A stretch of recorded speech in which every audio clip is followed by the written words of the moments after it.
All right, so get this. We're diving into something that might make you rethink a few things, especially if you love that new car smell. Oh, yeah? Today, we're tackling a sneaky wealth killer, Uh-oh. one that most people don't even realize is holding them back. And get this, it's not about giving up your daily latte. No. Nope. Okay, I'm intrigued. What is it then? It's about taking a hard look at a major expense, one that often flies under the radar. Okay. Something that's deeply ingrained in our culture and spending habits. I think I know where you're going with this. Car ownership. Exactly. I knew it. Our guide today is Humphrey Yang. Okay, He's a financial educator who breaks down this hidden cost in one of his YouTube videos. cool. So by the end of this deep dive, You'll not only understand why cars are such wealth killers, okay, but you'll also have some solid strategies to combat this. nice. And potentially even make some serious cash from the savings. All right, I'm in. Let's do it. Yeah. What's fascinating is that we often obsess over these small daily expenses, Right. while completely overlooking the much larger financial drain just sitting in our driveways. It's like we're trying to plug these tiny little holes in a sinking ship Haha, while ignoring the giant iceberg right in front of us. that's a great analogy. And in this case, that iceberg is transportation, specifically owning a car. Okay, so I have to admit, before I dug into this, I thought it was going to be about fancy vacations or designer clothes. Uh-huh. Never would have guessed it was about my trusty old Honda. Yeah, it's a common misconception. Most people just focus on that monthly payment, Yeah, without truly understanding the full cost of ownership. it's like that feeling when you buy a new gadget and then a week later it's already outdated. Right? But with cars, the impact on your wealth is way more significant. Exactly. And let's not forget about the dealer markups, Oh man. especially in today's market. Ugh, don't even get me started. Humphrey gives this example of a Porsche with a $250,000 markup. I know. It's practically the price of another car. Talk about driving your finances off a cliff. And even if you're not in the market for a luxury car, Right. Humphrey's breakdown of a 2018 Honda Civic really highlights how even a quote-unquote sensible car can drain your wealth. Oh, yeah, for sure. We're talking $43,993 over 5 years. That's almost $8,800 per year. And to put that into perspective, if you're making the average U.S. salary, which is around $54,000, that's over 16% of your income. Wow. Gone, just on your car. Imagine what you could do with that extra cash. So where does all that money actually go? Yeah, that's the big question. I get that cars lose value over time, Yeah. that whole depreciation thing. But are there other costs we should be aware of? Absolutely, depreciation is the biggest culprit. It accounts for about $18,000 over 5 years, in the Civic example. Oh. It's like a roller coaster, dropping fastest at the beginning. The moment you drive a new car off the lot, boom, it loses a significant chunk of its value. But then there are also taxes and fees, financing, fuel, insurance, and repairs and maintenance. All these costs add up and can really eat into your savings potential. Let's break down each of these costs, starting with depreciation. Okay. I've heard the term, Right. but honestly, I don't fully understand what it means. Yeah. Is it like how much the car physically wears and tears over time? It's actually about the decrease in the car's market value, not just physical wear and tear. Got it. Think of it this way. A brand new car might cost $30,000, but after a year, even if it's in perfect condition, it might only be worth $25,000. That $5,000 difference, that's depreciation. Wow, that's a pretty steep drop. It is. Is there any way to avoid this depreciation hit, or is it just an inevitable part of owning a car? Well, there are ways to soften the blow. One of the best strategies is to buy used. Okay. Ideally a car that's 3 to 5 years old, with around 30,000 to 40,000 miles on it. Oh, okay. That sweet spot allows you to avoid that most dramatic depreciation while still getting a relatively reliable vehicle. That makes sense. So you're basically letting someone else take that initial depreciation hit, and you're getting a better deal in the process. Exactly. It's like buying a gently used phone instead of the latest model. Exactly.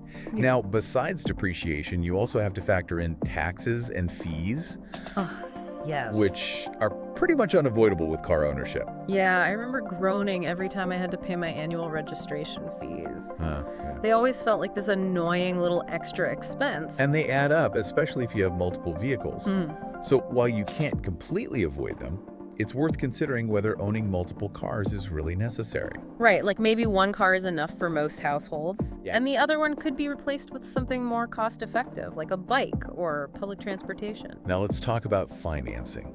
With interest rates as high as they've been recently, this is where things can get really tricky. Those Fed rate hikes we keep hearing about. They don't just affect mortgages, they impact car loans too. Wait, so if I finance a car now, I'll end up paying more in interest than if I had financed it a year ago. That doesn't seem fair. It's the reality of a changing economic environment. The higher the interest rate, the more you end up paying over the life of your loan. It's like those buy now, pay later schemes. Exactly. That seem tempting at first, Yeah. but they can end up costing you a fortune in interest if you're not careful. Exactly. Okay, so if I absolutely must finance a car, Right. what's the best way to avoid getting hit with sky-high interest rates? Key is to shop around aggressively. For the lowest rate you can find, don't just settle for the first offer you get. And remember, your credit score plays a big role in the interest rate you qualify for, so improving your credit can save you significant money in the long run. So it's like negotiating for a better salary or a lower rent. You have to advocate for yourself and explore your options to get the best possible deal. Exactly. And speaking of ongoing costs, let's not forget about fuel. Oh yeah, fuel. With gas prices as volatile as they've been lately, it's hard to predict what you'll be spending. But one thing's for sure, it's a significant expense. I remember when I first started driving, gas was under $2 a gallon. Now filling up, it feels like I'm financing a small country. I know.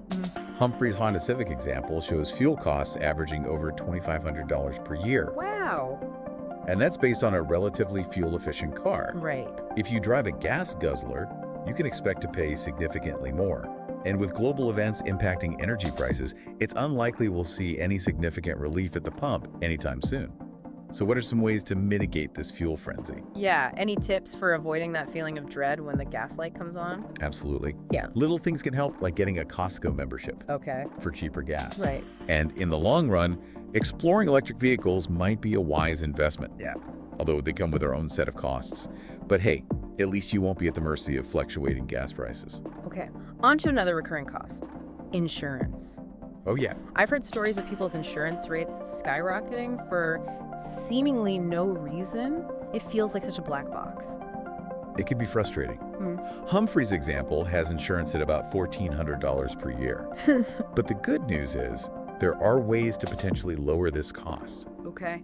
He recommends calling your insurer every year to negotiate a better rate or shop around for different quotes. I love this tip. I actually do this with my internet provider every year. Nice. I call them up, I act like I'm considering switching, and suddenly they're offering me all sorts of discounts. Exactly. It's magic. It's a classic negotiation tactic that can be incredibly effective. Yeah. Companies are often more willing to retain existing customers than acquire new ones. Right. So don't be afraid to leverage your loyalty to secure a better deal. And it works for car insurance too. Okay, last but not least, we have repairs and maintenance. Oh, yes. I feel like this is the wild card because you never know when something might go wrong. That's true. There's always an element of unpredictability, Right. but being proactive can help you control some of the costs. Okay. Regular maintenance is key. And thanks to the wealth of resources online, you don't have to be a mechanic to handle some basic tasks. You know, my mom had a check engine light scare a while back. And she was convinced her car was on its last legs. Turned out it was just a loose gas cap. Oh, wow. If she had known to check that first, she could have saved herself a trip to the mechanic and a whole lot of worry. That's a great example of how a little knowledge and DIY can go a long way. Yeah. Humphrey recommends learning basic maintenance from YouTube. Oh, that's a good idea. Simple things like oil changes can save you over $100 each time. Really? Yeah. He also suggests using free diagnostic tools offered by places like AutoZone to troubleshoot issues before rushing to a mechanic. So we've covered the major costs. Yeah. Depreciation, taxes and fees, financing, fuel, insurance, and repairs and maintenance. Right. It's pretty clear that car ownership is a significant financial drain. Definitely. But what if we flipped the script and imagined a life with fewer cars? Okay. Or even no car at all? Ooh. Would that even be possible for the average person? That's a question more and more people are asking themselves. And the answer, surprisingly, is often yes. In the next part, we'll delve into the psychological and societal factors that influence our car buying decisions and explore alternative transportation options that can empower us to reclaim our financial freedom. Because it turns out there's a whole world out there beyond the steering wheel. It's funny, and before we started this whole deep dive, I never really thought about the psychology behind car ownership. Oh, interesting. I mean, I knew cars were expensive, Uh-huh. but I always figured it was just like a necessary evil, you know? It's interesting how we just like accept certain expenses as just part of life Mm-hmm. without really questioning them. Right. But when it comes to cars, there's a lot more going on than just practicality. Right. Like we've all seen those car commercials. Oh, yeah, for sure. You know, they rarely focus on the, like, fuel economy. Right. Or even the safety features. It's all about image adventure. Right. That feeling of freedom you supposedly get when you're behind the wheel. It's a very powerful form of marketing. You know, it taps into our emotions and desires. Totally. Like we're conditioned to associate cars with status, success, even attractiveness. Yeah. Think about it. When someone gets a new car, what's the first thing people say? Nice ride. Exactly. No one's asking about the interest rate on their loan. It's so true. It's like we've been programmed to value cars Yeah, as like symbols of achievement rather than just a means of transportation. totally. Yeah. And these messages start early. Oh, Think about all those toys and movies geared toward kids that glorify cars and racing. It's no wonder we grow up with this, like, ingrained belief that car ownership is essential for a fulfilling life.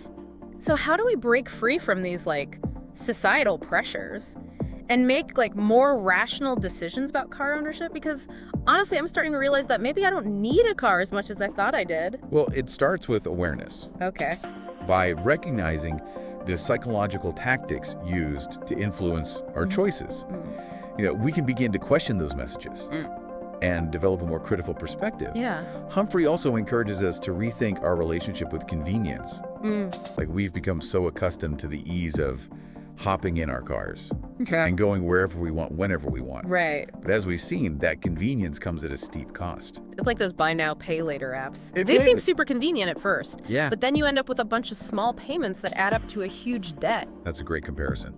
It's about recognizing that short-term convenience often leads to long-term financial strain. So instead of automatically defaulting to our cars, Yeah. we can start exploring alternative options that might be more cost-effective, Okay. healthier, Yeah. and even more enjoyable. Okay, let's talk about those alternatives. What are some practical ways to reduce our reliance on cars without feeling like we're giving up our freedom? Well, one option that's often overlooked is public transportation, Okay. especially in urban areas. Right. Public transit can be a surprisingly affordable and efficient way to get around. Yeah, I have a friend who lives in New York City, and she hasn't owned a car in years. She gets everywhere by subway, and she says it's actually faster and less stressful than driving. Exactly. And in many cities, public transportation systems are becoming increasingly modern and convenient, Oh, cool. with real-time updates, mobile ticketing, even Wi-Fi on board. Plus, you don't have to worry about parking, which can be a nightmare in crowded cities. And let's be honest, sometimes it's nice to just sit back and relax on a train or bus instead of battling traffic. And let's not forget the rise of ride-sharing services and bike-sharing programs. Right. These options offer flexibility and convenience without the burdens of car ownership.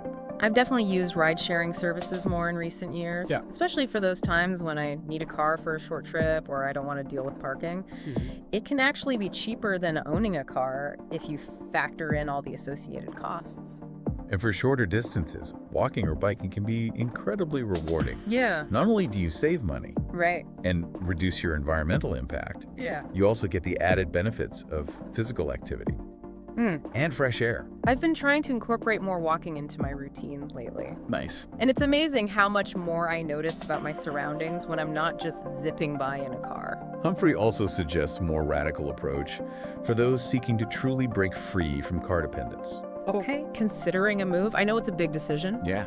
but if you have like a long and expensive commute, living closer to work could drastically improve your financial and overall well-being. It's like that saying, sometimes a change of address is a change of life. Exactly. It's about evaluating your priorities and making choices that align with your long-term goals. Right. If financial freedom and a simpler lifestyle are important to you, it might be worth exploring locations that offer like walkable neighborhoods, access to public transit, and proximity to your workplace or essential amenities. So as we've been talking about these alternatives, I've been thinking about my own situation. Yeah. I live in a suburb, Okay. and while I could probably get by without a car for my daily commute, There are still times when I need a car, for errands, doctor's appointments, visiting family and friends who live further away. That's a common scenario for many Yeah. people. And it highlights the importance of finding a balance that works for your individual needs and lifestyle. Going car light doesn't necessarily mean giving up car ownership altogether. Right. It's about reducing your reliance on cars and exploring alternative options whenever possible. Hmm. For example, maybe you could commit to using public transportation or biking for your commute a few days a week. Okay.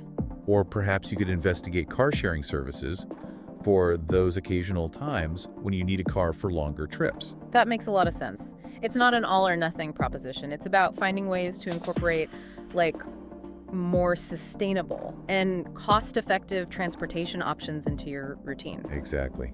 And the good news is there are more and more resources and options available to support car light living. Many cities are investing in bike lane, Oh, that's great. expanding public transportation routes, Awesome. and encouraging ride-sharing programs. It's encouraging to see these positive changes happening. So, if someone is feeling inspired to rethink their own car dependence, where do they start? Humphrey recommends starting small. You don't have to overhaul your entire lifestyle overnight. Right. Maybe you start by committing to one car-free day a week. Okay.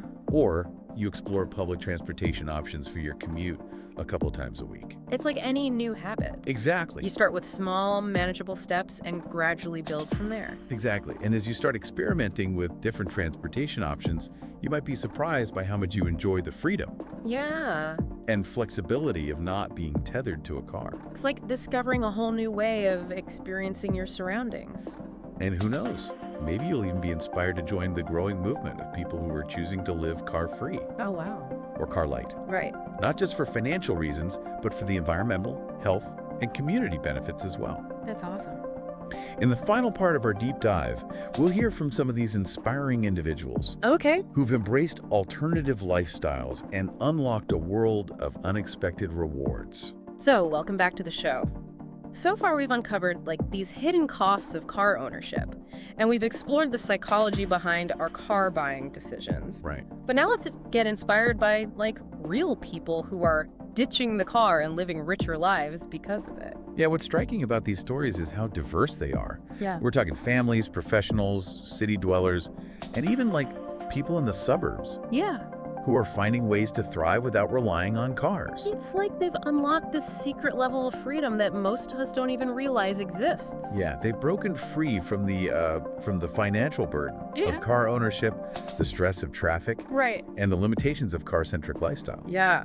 And in the process, they've discovered a world of unexpected benefits. Okay, so I'm really curious to hear about these benefits. What are some of the common themes that emerge from these car-free success stories? Well, a lot of people report feeling healthier. Okay, They're walking more, biking more, and engaging in more physical activity overall. that makes sense. Instead of being stuck in a car, they're actively moving their bodies and getting fresh air. Exactly. And it's not just about, physical health. A lot of people also describe feeling more mentally and emotionally balanced, Okay. less stress from commuting, Yeah. and they have more time Yeah. and energy for things they care about. It's like they've traded in their car for a whole lot of peace of mind. Another common theme is a stronger sense of community. Okay. People who ditch their cars often find themselves interacting with their neighbors more, supporting local businesses, Yeah. getting involved in community events. That's fascinating. It's like by removing that barrier of a car, they've opened themselves up to a whole new level of connection with the people and places around them. Exactly. And of course, we can't forget about the financial wins. People who go car-free or car light are often amazed by how much money they save. That dream vacation they always wanted, suddenly within reach. So they're not just saving money, they're gaining freedom to pursue their passions and live life on their own terms. It's a powerful reminder that our transportation choices have ripple effects on every aspect of our lives. Okay, so for someone who's feeling inspired by these stories, where do they start? Yeah, it can feel overwhelming Yeah, to think about giving up a car, especially if you've always been car dependent. right? Humphrey emphasizes the importance of starting small, Okay. experimenting with different options. Yeah. You don't have to go cold turkey. Maybe you start by committing to one car-free day a week, Mm-hmm. or you explore public transportation for your commute a couple of times a week. It's about finding a balance that works for your individual needs and lifestyle. Right. And as you start to experience the benefits of car-free or car-light living firsthand, you might be surprised by how easy and enjoyable it can be. Exactly. And remember, you don't have to do it alone. There are more and more resources Right. and communities available to support people who are transitioning to car-free or car-light lifestyles. So we've explored the financial and psychological aspects of car ownership, and we've heard inspiring stories from people who found freedom and fulfillment by embracing alternative ways of getting around. Now it's your turn. What are your thoughts on this wealth killer? What resonates with you? What strategies might you try? We'd love to hear your insights and experiences. Remember, even small changes can make a big difference, so start exploring, start experimenting, and see where this journey takes you. Thanks for joining us, and